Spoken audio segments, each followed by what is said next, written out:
Welcome back. As we come on the air this day, police in and around Charleston, South Carolina, continue to search for the man who walked into a prayer meeting at a predominantly African-American church and opened fire. He killed 9, including the church's pastor, Reverend Clementa Pinckney.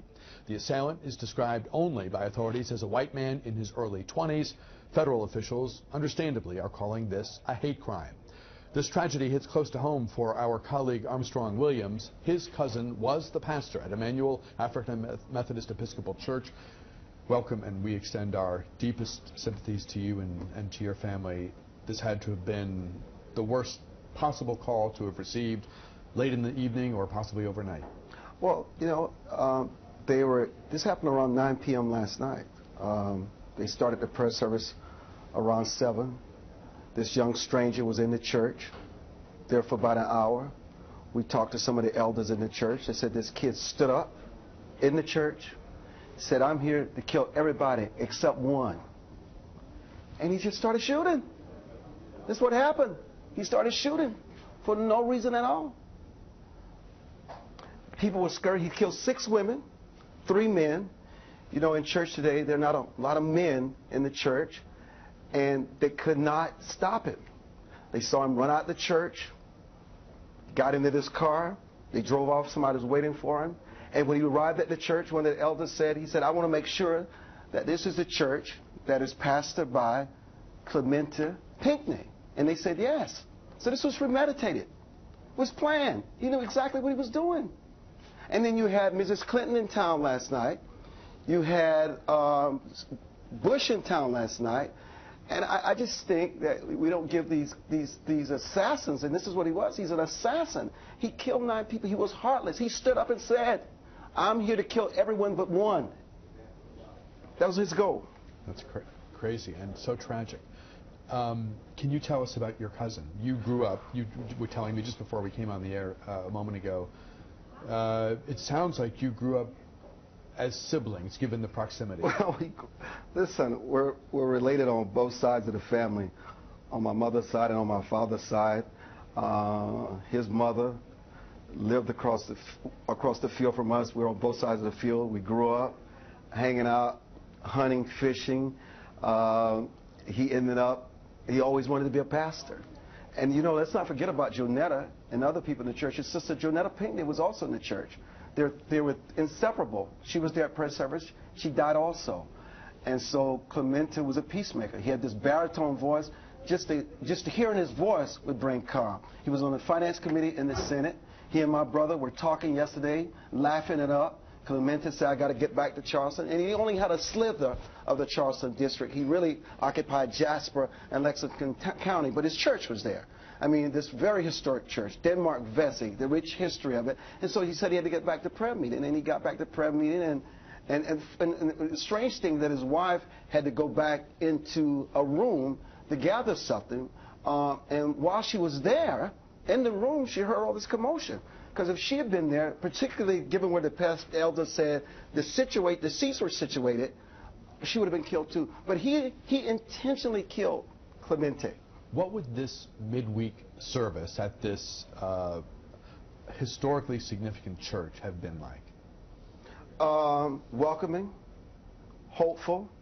It's where no matter what your problems are, whether you're sick in the head and mentally ill, you can come and find a listening ear, somebody to give you a big hug, to show you love.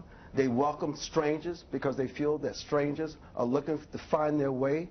And that's the place you can come. And you know, unlike these synagogues and these big mega churches where you can afford to have security on the outside because of the kind of money you gather, these poor churches, these poor black churches, could not even stand the thought of arming those churches with security. So, you know, they believe in God. They believe the Lord will provide. They believe the Lord will take care of this. The Lord, there's a purpose for this. But I must tell you, in the days and times that we're in, there are law enforcement officers who attend these churches, and I'm telling you, people need to wake up. Somebody in that church who's responsible, and a message for all churches across the country, arm yourselves. I know that sounds sad, it sounds crazy, but arm yourself, because if one of the men in that church, if one had a gun, and I know it's the church, but I would rather see them kill him than 9 innocent people die for no reason at all, even if it's in that church.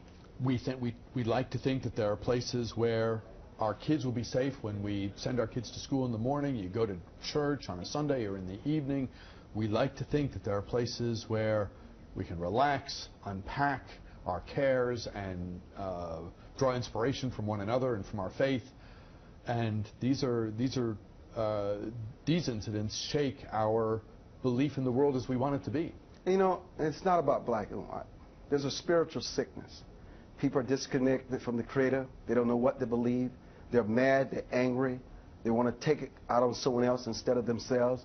And they feel they get some kind of credibility and street creds and notoriety when they go in and kill innocent people who has nothing to do with their sickness, has nothing to do with why they're angry and disenchanted about the world. But this is the world that we live in. And it's easy to make this into a hate crime. It's easy to say it's black. No, no, no. It's a spiritual illness that's going on in the country. And we have got to stop this divisiveness. We've got to recognize that when these strangers walk into the church, you've got to watch them as a fox watches the foxhole, because they're strangers. And until they reveal themselves to you, they're a threat.